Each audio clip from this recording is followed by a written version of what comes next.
जय माता दी। मेरे सभी प्यारे दोस्तों, मैं लक्ष्मी शर्मा बड़ों को चरण स्पर्श, छोटों को प्यार और बराबर वालों को दिल से नमस्कार करती हूँ।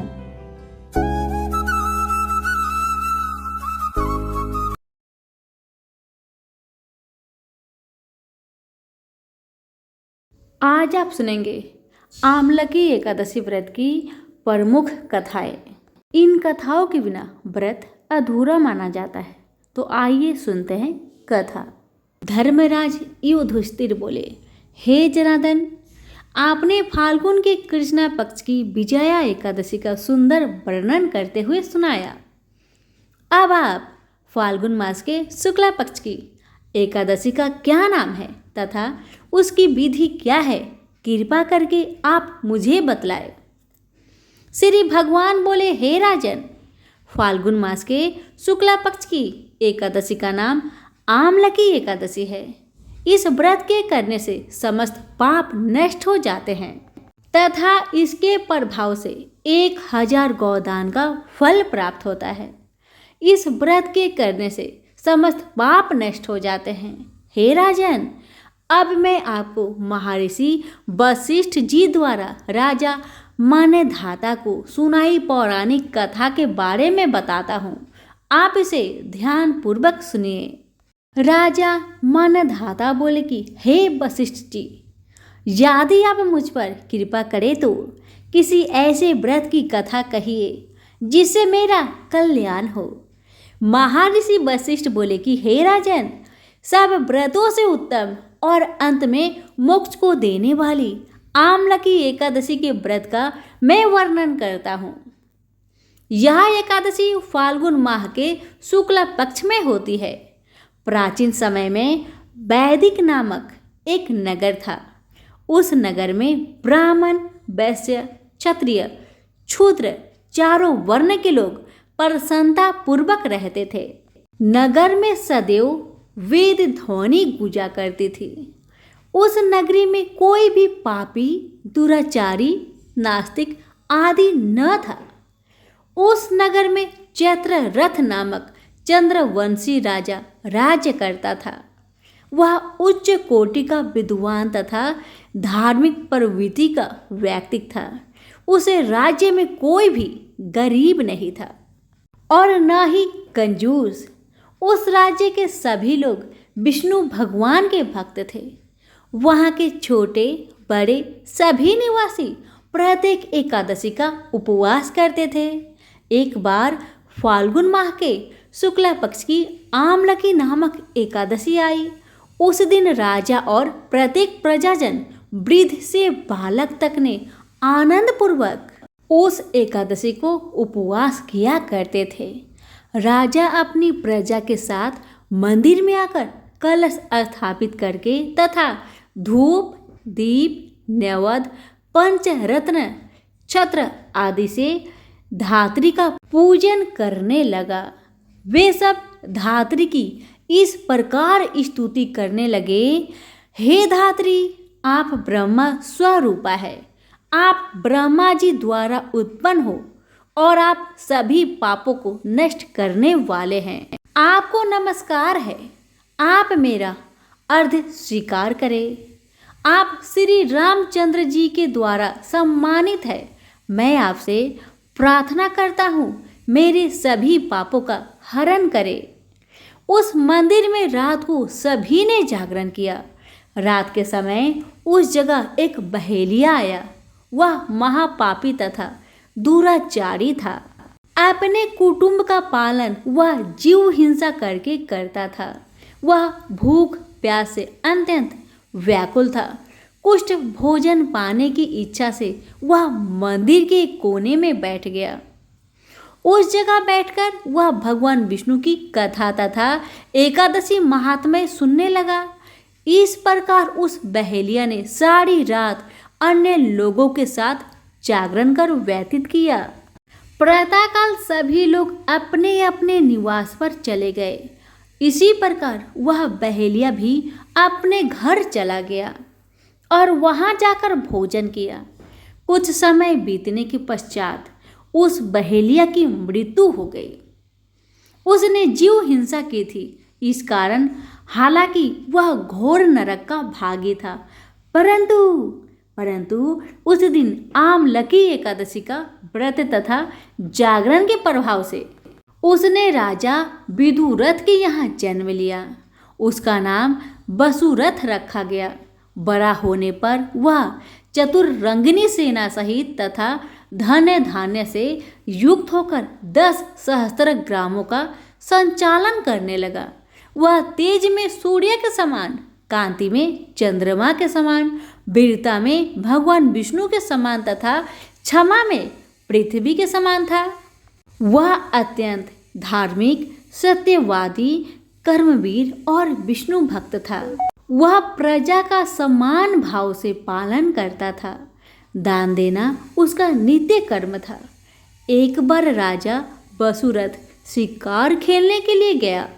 देवयोग से वन में वह रास्ता भटक गया और दिशा का ज्ञान न होने के कारण उसी वन में एक वृक्ष के नीचे सो गया। कुछ समय पश्चात पहाड़ी डाकू वहां आए और राजा को अकेला देखकर मारो मारो चिल्लाते हुए राजा वसुरथ की ओर दौड़े। वह डाकू कहने लगे कि इस दुष्ट राजा ने हमारे माता पिता, पुत्र, पौत्र आदि समस्त संबंधियों को मारा है तथा देश से निकाल दिया। अब हमें इसे मारकर अपने अपमान का बदला लेना चाहिए। इतना कहकर वह डाकू राजा को मारने लगे और उस पर अस्त्र शस्त्र का प्रहार करने लगे। उन डाकुओं के अस्त्र शस्त्र राजा के शरीर पर लगते ही नष्ट हो जाते थे और राजा को पुष्प के समान प्रतीत होते थे। कुछ देर बाद प्रभु इच्छा से उन डाकुओं के अस्त्र शस्त्र उन्हीं पर प्रहार करने लगे, जिससे वे सभी मूर्छित हो गए। उसी समय राजा के शरीर से एक दिव्य देवी प्रकट हुई। वह देवी अत्यंत सुंदर थी तथा सुंदर वस्त्रों तथा आभूषणों से अलंकृत थी। उसकी भुकुटी टेढ़ी थी।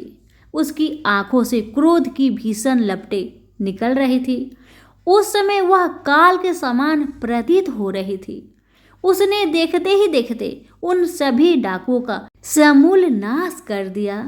नींद से जागने पर राजा ने वहां अनेक डाकुओं को मृत देखा। वह सोचने लगा, किसने इन्हें मारा? इस वन में कौन मेरा हितैषी रहता है? राजा वसुरथ ऐसा विचार कर ही रहा था कि तभी आकाशवाणी हुई, हे राजन, इस संसार में भगवान विष्णु के अतिरिक्त तेरी रक्षा कौन कर सकता है? इस आकाशवाणी को सुनकर राजा ने भगवान विष्णु का स्मरण कर उन्हें प्रणाम किया। फिर अपने नगर को वापस आ गया और सुखपूर्वक राज्य करने लगा। महर्षि वशिष्ठ ने कहा, हे राजन, यह सब आमलकी एकादशी के व्रत के प्रभाव था। जो मनुष्य एक भी आमलकी एकादशी का व्रत करता है वह प्रत्येक कार्य में सफल होता है और अंत में वैकुंठ धाम को पाता है। सभी प्रेम से बोलिए विष्णु भगवान की जय, 11 माता की जय। हर एकादशी के दिन एकादशी की व्रत कथा सुनने के बाद 11 माता की कथा को अवश्य सुनना चाहिए। कहते हैं कि श्रद्धा पूर्वक अगर 11 माता की कथा सुना जाए, इससे विष्णु भगवान की विशेष कृपा प्राप्त होती है और मनोवांछित फल की प्राप्ति होती है। कथा। सतयुग में मोर नाम का एक दैत्य उत्पन्न हुआ। वह बड़ा बलवान और भयानक था। उस प्रचंड दैत्य ने इंद्र, आदित्य, वासु, वायु, अग्नि आदि सभी देवताओं को पराजित करके भगा दिया। तब इंद्र सहित सभी देवताओं ने भयभीत होकर भगवान शिव से सारा वृत्तांत कह सुनाया और बोले कि हे कैलाशपति, मोर दैत्य से भयभीत होकर सब देवता मृत्यु लोक में फिर रहे हैं। तब भगवान शिव ने कहा, हे देवताओं, तीनों लोकों के स्वामी, भक्तों के दुख का नाश करने वाले, भगवान विष्णु के शरण में जाओ, वे ही तुम्हारे दुखों को दूर कर सकते हैं। शिव जी के ऐसे वचन सुनकर सभी देवता क्षीर सागर में पहुंचे। वहां भगवान को शयन करते देख हाथ जोड़कर उनकी स्तुति करने लगे कि हे देवताओं द्वारा स्तुति करने योग्य प्रभु, आपको बारंबार नमस्कार है। हे देवताओं की रक्षा करने वाले मधुसूदन, आपको नमस्कार है। आप हमारी रक्षा करें। दैत्यों से भयभीत होकर हम आपकी शरण में आए हैं। आप इस संसार के कर्ता, माता पिता, उत्पत्ति और पालन करता और संहार करने वाले हैं। सबको शांति प्रदान करने वाले हैं। आकाश और पाताल भी आप ही है। सबके पितामह ब्रह्मा, सूर्य, चंद्र, अग्नि, सामग्री, होम, आहुति, मंत्र, तंत्र, जप, यजमान, यज्ञ, कर्म कर्ता और भोक्ता आप ही हैं। आप सर्वव्यापक है। आपके सिवा तीनों लोकों में चर तथा अचर कुछ भी नहीं है। हे भगवान, दैत्यों ने हमको जीतकर स्वर्ग से भ्रष्ट कर दिया है और हम सब देवता इधर उधर भागे फिर रहे हैं। आप उन दैत्यों से हम सबकी रक्षा करें। इंद्र के ऐसे वचन सुनकर भगवान विष्णु कहने लगे कि हे इंद्र, ऐसा मायावी दैत्य कौन है जिसने सब देवताओं को जीत लिया है?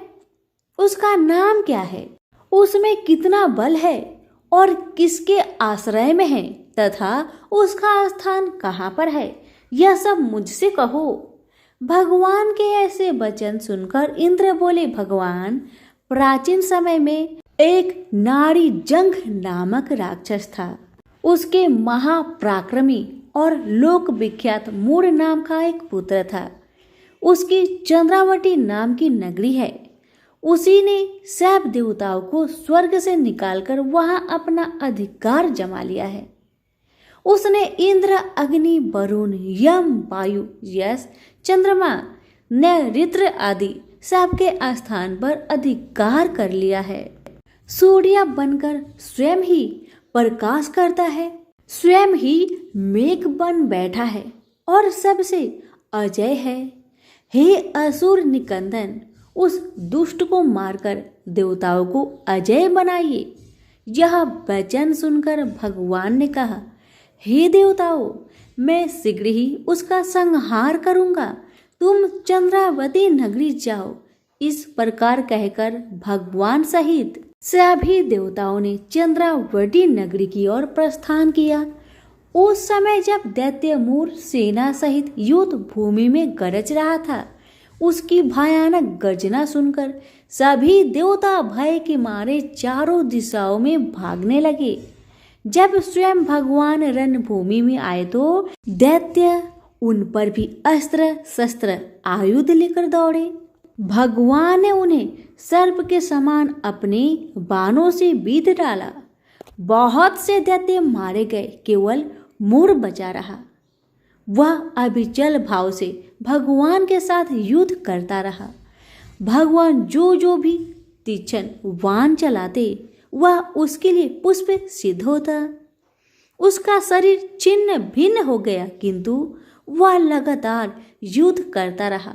दोनों के बीच मल्ल युद्ध भी हुआ। 10,000 वर्ष तक उनका युद्ध चलता रहा, किंतु मूर नहीं हारा। थक कर भगवान बद्रिका आश्रम चले गए। वहां हेमवती नामक सुंदर गुफा थी। उसमें विश्राम करने के लिए भगवान उसके अंदर प्रवेश कर गए। यह गुफा 12 योजन लंबी थी और उसका एक ही द्वार था। विष्णु भगवान वहां योग निद्रा की गोद में सो गए। मूर भी पीछे पीछे वहां तक आ गया और भगवान को सोया देखकर मारने को उद्धत हुआ। तभी भगवान के शरीर से उज्जवल कांतिमयी रूप वाली देवी प्रकट हुई। देवी ने राक्षस मूर को ललकार कर युद्ध किया और उसे तत्काल मौत के घाट उतार दिया। श्री हरि जब योग निद्रा की गोद से उठे तो सब बातों को जानकर उस देवी से कहा कि आपका जन्म एकादशी के दिन हुआ है, अतः आप 11 माता के नाम से पूजी जाएंगी और आपके भक्त वही होंगे जो मेरे भक्त होंगे। और हर एकादशी के दिन जो भी भक्त मेरी पूजा के साथ साथ आपकी भी पूजा करेगा और कथा को श्रद्धा पूर्वक श्रवण करेगा, उसके सारे दुख तकलीफ समाप्त हो जाएगी। सभी प्रेम से बोलिए विष्णु भगवान की जय हो। अब सुनिए सभी व्रतों में सुनी जाने वाली गणेश महाराज की कथा। इनकी कथा के बिना कोई भी व्रत अधूरा माना जाता है, इसलिए इनकी कथा को अवश्य सुने। एक बार गणेश जी एक छोटे से बालक के रूप में 1 चम्मच चावल और 1 चम्मच दूध लेकर सारे गांव में घूम रहे थे और वह हर किसी से एक ही बात कहते, कोई मेरे लिए खीर बना दो, कोई मेरे लिए खीर बना दो। मगर छोटे से बच्चे के हाथों में 1 चम्मच दूध और 1 चम्मच चावल देखकर सभी लोग हंसने लगे, कहने लगे, देखो ना इस बच्चे को देखो, 1 चम्मच चावल और दूध लेकर गांव में घूम रहा है और कह रहा है कि मेरे लिए कोई खीर बना दो। इतना कह कह कर सभी लोग हंस रहे थे, लेकिन किसी ने भी उस बालक के लिए खीर बनाकर नहीं दिया। बाल रूपी गणेश जी कुछ दूर और आगे बढ़े तब उन्हें एक झोपड़ी के पास एक बुढ़िया माई बैठी हुई नजर आई। जब बुढ़िया माई ने उस बालक के हाथ में 1 चम्मच दूध और 1 चम्मच चावल देखा और सुना कि कोई मेरे लिए खीर बना दो, तो बुढ़िया माई ने सोचा चलो मैं ही इसके लिए खीर बना कर देती हूँ। तब बुढ़िया माई ने उस भेष रूपी बालक को बड़े प्यार से बोला, बेटा लाओ चावल और लाओ दूध, मैं तुम्हारे लिए खीर बना देती हूँ। जब बुढ़िया माई अपने झोपड़ी के अंदर जा रही थी तभी बालक ने कहा, माता थोड़ा बर्तन बड़ा लेकर आना। माता ने सोचा चलो बच्चे के मन रखने के लिए मैं बड़ा ही बर्तन लेकर आती हूँ, और माता ने वैसा ही किया। अपनी झोपड़ी में जाकर जो सबसे बड़ी बर्तन थी उसे लेकर बाहर आई। तब बालक उसमें दूध डालना शुरू कर दिए। दूध से बर्तन तो भर गई, मगर चम्मच का दूध समाप्त नहीं हो रहा था। बूढ़ी माई ने अपने घर के सारे बर्तन को बाहर ला दी और सारा बर्तन दूध से भर गया। ये देखकर बूढ़ी माई तो आश्चर्य में पड़ गई और मन में सोचने लगी, जरूर ये बालक जादू टोना जानते होंगे, तभी तो 1 चम्मच दूध से सारा बर्तन भर गया, मगर चम्मच का दूध समाप्त ही नहीं हुआ। अब भेष रूपी बालक बूढ़ी माई से कहने लगे, माई मैं नहा कर आता हूँ, तब तक तुम मेरे लिए खीर बना देना। जब खीर बनकर तैयार हो गई तो बूढ़ी माई के पोते पोती खीर खाने के लिए रोने लगे। तब बूढ़ी माई ने गणेश जी का नाम लेकर चूल्हे में थोड़ी सी खीर डाली और कटोरी भर भर कर अपने बच्चों को दे दी। ये सब ऊपर से पड़ोसन देख रही थी, तो बूढ़ी माई ने सोचा कहीं ये चुगली ना कर दे, तो उन्होंने 1 कटोरा उस पड़ोसन को भी पकड़ा दिया। अब तो बेटे की बहू ने भी चुपके से 1 कटोरा खीर खा ली और खीर खाने के बाद उस बर्तन को चक्की के नीचे छुपा दिया। अभी भी भेष रूपी गणेश जी नहाकर नहीं आए थे। बूढ़ी माई को भूख लग रही थी, तो बूढ़ी माई ने भी एक बड़ी कटोरी में खीर भरकर दरवाजे के पीछे बैठकर हाथ जोड़कर सच्चे मन से कहने लगी, हे गणेश जी महाराज आपका भोग लगे। इतना कहने के बाद बूढ़ी माई खीर खानी शुरू कर दी और तभी ही भेष रूपी गणेश महाराज चले आए। तब बूढ़ी माई ने कहा, आजा रे गणेशिया, खीर खा ले, मैं तेरी ही राह देख रही थी। तब भेष रूपी गणेश जी ने कहा, माई मैंने तो खीर पहले ही खा ली। बालक की बात सुनकर बूढ़ी माई ने कहा, तुमने कब खाई खीर? तब भेष रूपी गणेश जी ने कहा, जब तेरे पोते पोती ने खाई तब खाई थी खीर, जब तेरी पड़ोसन ने खाई तब खाई थी खीर, और जब तेरी बहू ने खाई तब भी खाई थी, और अब तूने खाई तो मेरा पूरा पेट भर गया। बालक की बात सुन बूढ़ी माई कहने लगी, बेटा तेरी सारी बात सच है, पर बहू बेचारी का नाम तो मत लो। बेचारी बहू तो सुबह से काम में ही लगी है, फिर उसने कब खीर खा ली। तब भेष रूपी गणेश जी ने कहा, माई चक्की के नीचे जाकर देख, जूठा कटोरा पड़ा है, और तूने तो मेरी भोग तो लगाया, वह तो वैसे ही खा गई। बुढ़िया ने कहा, बेटा घर की बात है, घर में ही रहने दो, और मुझे बताओ कि बाकी बची हुई खीर का मैं क्या करूं। तब भेष रूपी गणेश जी ने कहा, नगरी जिमा दो। बुढ़िया ने पूरे नगरी को जिमा दिया, फिर भी बर्तन पूरा ही भरा था। यह बात जब राजा को पता चली तो राजा ने बूढ़ी माई को बुलवाया। राजा ने कहा, क्यों री बुढ़िया, ऐसा बर्तन तेरे घर में ना शोभे, ये तो मेरे महल में शोभे। तब बूढ़ी माई ने कहा, राजा जी आप ले लो। अब राजा ने महल में खीर का बर्तन को मंगवा लिया। लाते ही खीर में कीड़े मकोड़े बिच्छू कंगले हो गए और खीर से दुर्गंध आने लगी। ये देखकर महाराज ने बुढ़िया से कहा, ए बुढ़िया अपनी बर्तन को वापस ले जा, मैंने तुमको दे दिया। बुढ़िया ने कहा, महाराज जी आप देते तो पहले ही कभी दे देते, यह बर्तन तो मुझे मेरे गणेश जी ने दिया है। बुढ़िया ने बर्तन वापस लिया, वैसे ही वह सारे खीर सुगंधित खीर में बदल गए।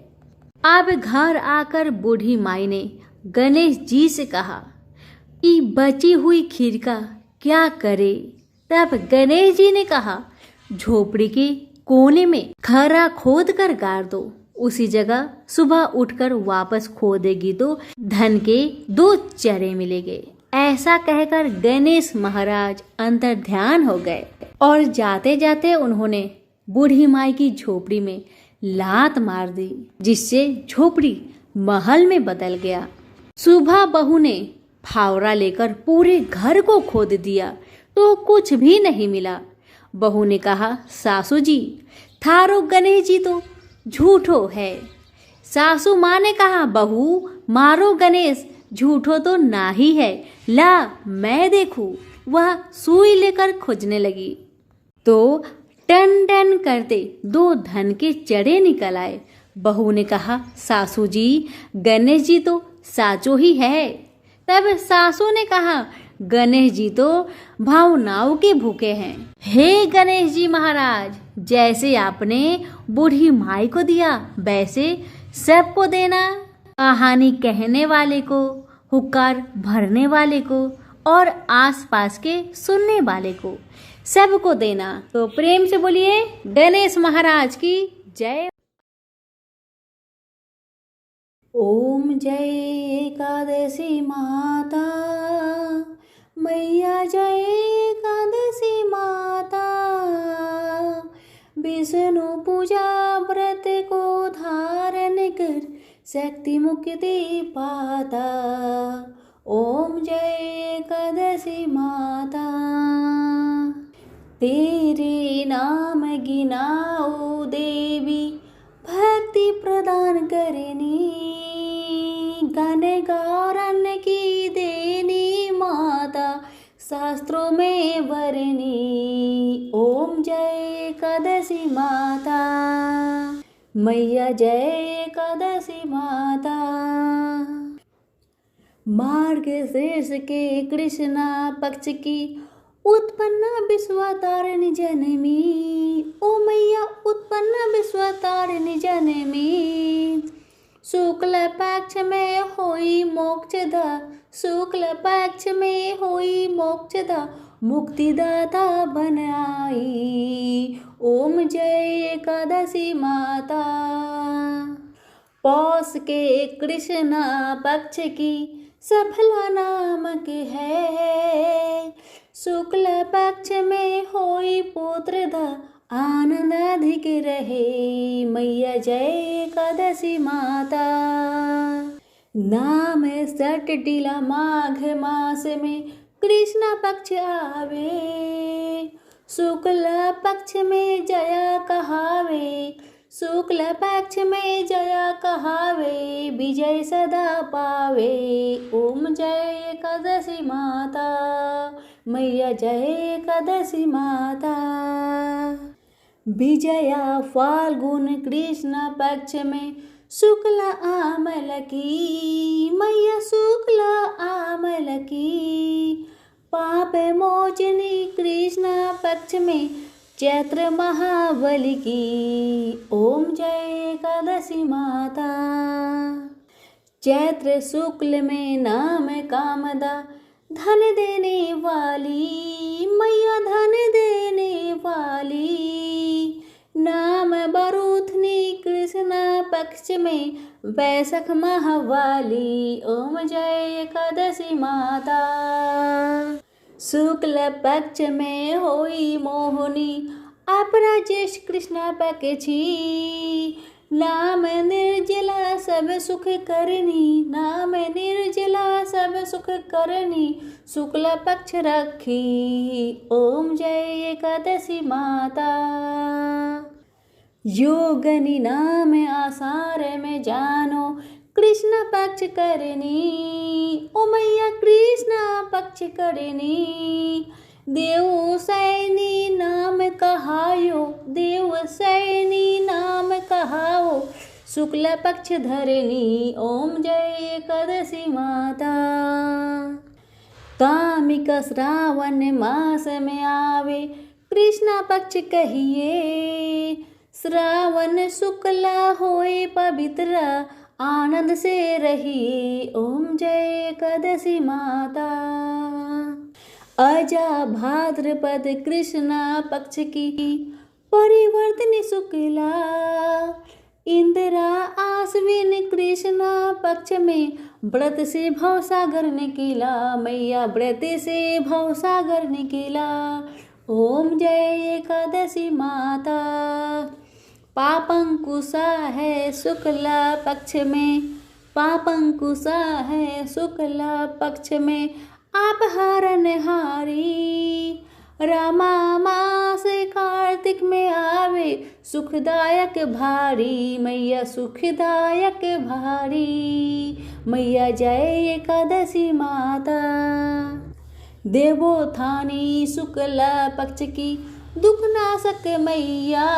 ओ मैया दुख नाशक मैया। पावन मास में करो बिनती पार करो नैया। मैया पार करो नैया। ओम जय एकादशी माता। परमा कृष्ण पक्ष में होती जन मंगल करनी। ओ मैया जन मंगल करनी। शुक्ल मास में होए पद्मिनी दुख दरिद्र हरनी। ओ मैया दुख दरिद्र हरनी। ओम जय एकादशी माता। जो कोई आरती एकादशी की भक्ति सहित गावे। ओ मैया भक्ति सहित गावे। जन गुरु दिता स्वर्ग का बासा निश्चय वह पावे। मैया निश्चय वह पावे। ओम जय एकादशी माता। मैया जय एकादशी माता। प्रेम से बोले एकादशी माता की जय हो। विष्णु भगवान की जय हो।